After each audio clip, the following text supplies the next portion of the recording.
Pesawat Singapore Airlines yang terbang dari London, Inggris menuju Singapura mengalami turbulensi parah pada hari Senin 20 Mei lalu. Pesawat tersebut terpaksa melakukan pendaratan darurat di Bangkok, Thailand. Akibat peristiwa ini, satu orang penumpang meninggal dunia dan puluhan lainnya terluka. Lalu apa turbulensi dan juga bagaimana seorang pilot mengendalikan situasi ketika pesawat mengalami turbulensi? Sudah bergabung bersama saya siang hari ini Kapten Edward Limbong. Selamat siang, Kapten Edward. Selamat siang Mbak Tiffany. Baik, Kapten, kita membahas bagaimana dan apa penyebab terjadinya turbulensi berkaca pada kasus dari Singapore Airlines pada hari Senin kemarin.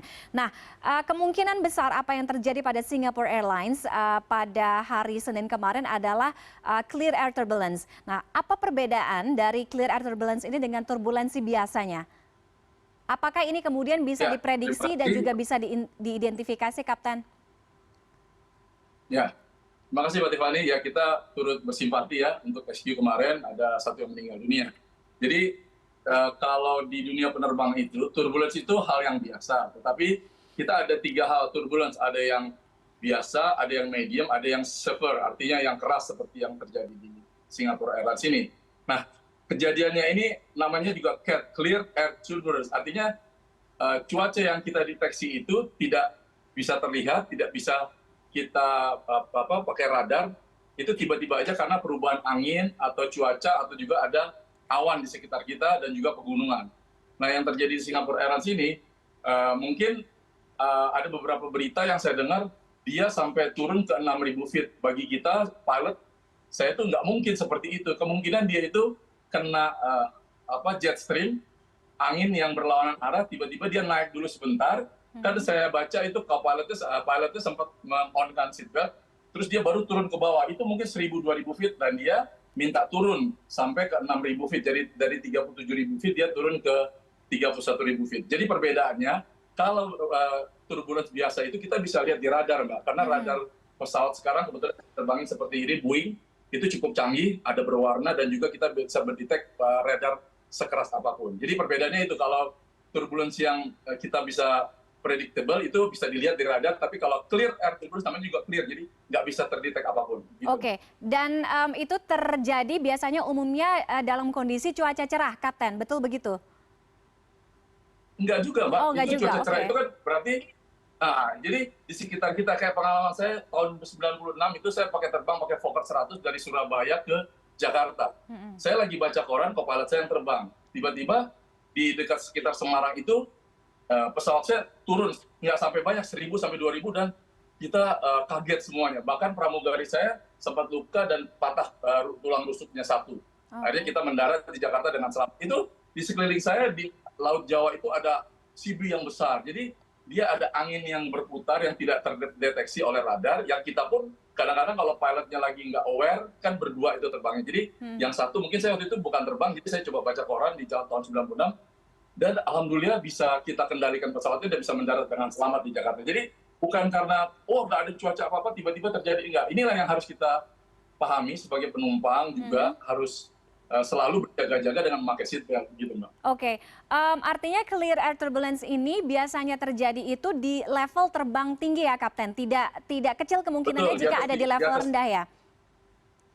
Nah, di atas 15.000 feet atau paling nggak itu di atas 30.000. Itu saya kebetulan di atas 30.000. Betul. Akhirnya kita berusaha, Pak, kalau udah tiba-tiba terbanting seperti itu, otomatis kita minta turun. Karena kan anginnya itu lebih kencang di level di ketinggian yang tinggi itu angin lebih keras dan kita minta turun ke ketinggian yang bisa diizinkan oleh ATC. Oke, ini masih dalam proses investigasi, tapi kalau kita baca di beberapa artikel, Kapten, pesawat SQ kemarin itu turun ketinggian dari 37.000, kalau saya tidak salah sampai dengan 31.000.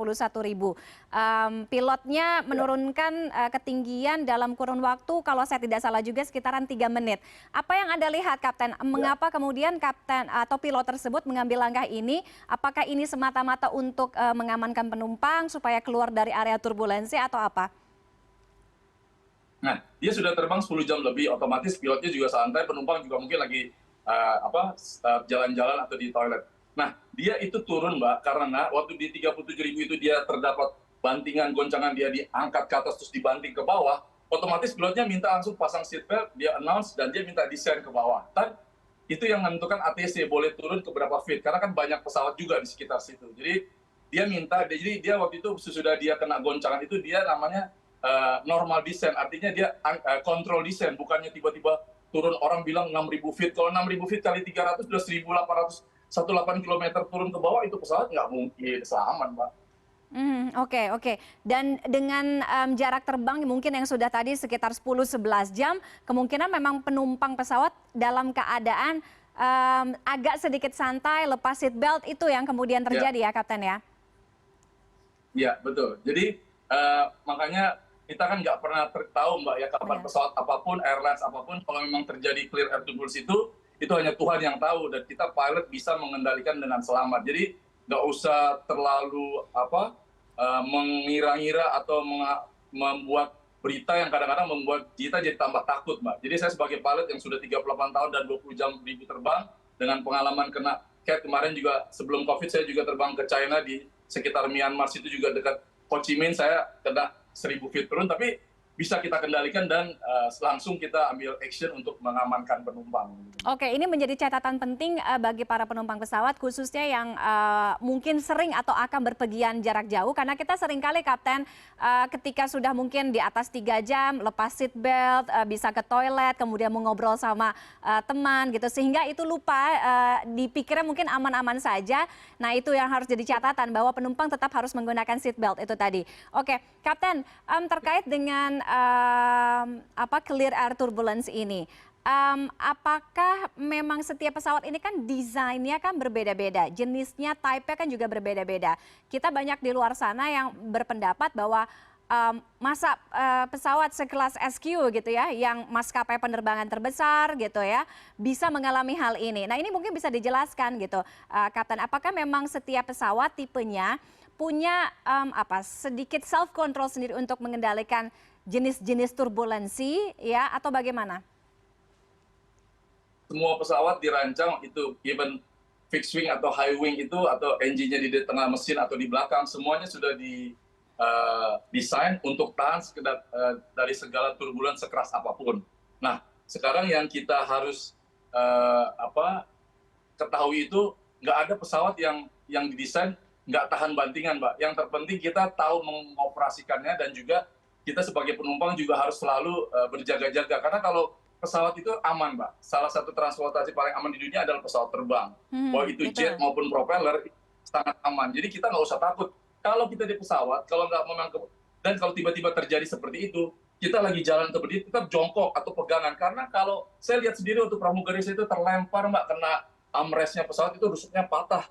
Jadi penumpang kalau lagi di lavatory duduk aja jongkok atau pegangan apapun, karena itu terbang ke ceiling itu, ke plafon itu, bisa memecahkan kepala dan bisa menghancurkan kita. Kemarin kan 69 orang yang injured dan juga satu yang tewas. Yang itu yang kita, jadi pelajaran buat orang-orang yang suka traveling naik pesawat, ayo didengarkan apa kata pramugari dan juga dibaca safety procedures-nya begitu. Oke, baik, baik. Selama ini mungkin Kapten Edward bisa berbagi juga pengalaman terkait bagaimana menghandle atau berhadapan dengan turbulensi yang terjadi dalam perjalanan karirnya. Selain tadi juga sedikit banyak sudah dijelaskan oleh Kapten Edward. Ya, kalau terbang itu, kita sebagai pilot sebelum terbang pun kita harus sudah tahu cuaca di perjalanan sampai di destinasi. Jadi di perjalanan itu kita tahu nanti ada apa, ada hujan, ada awan, ada segala macam.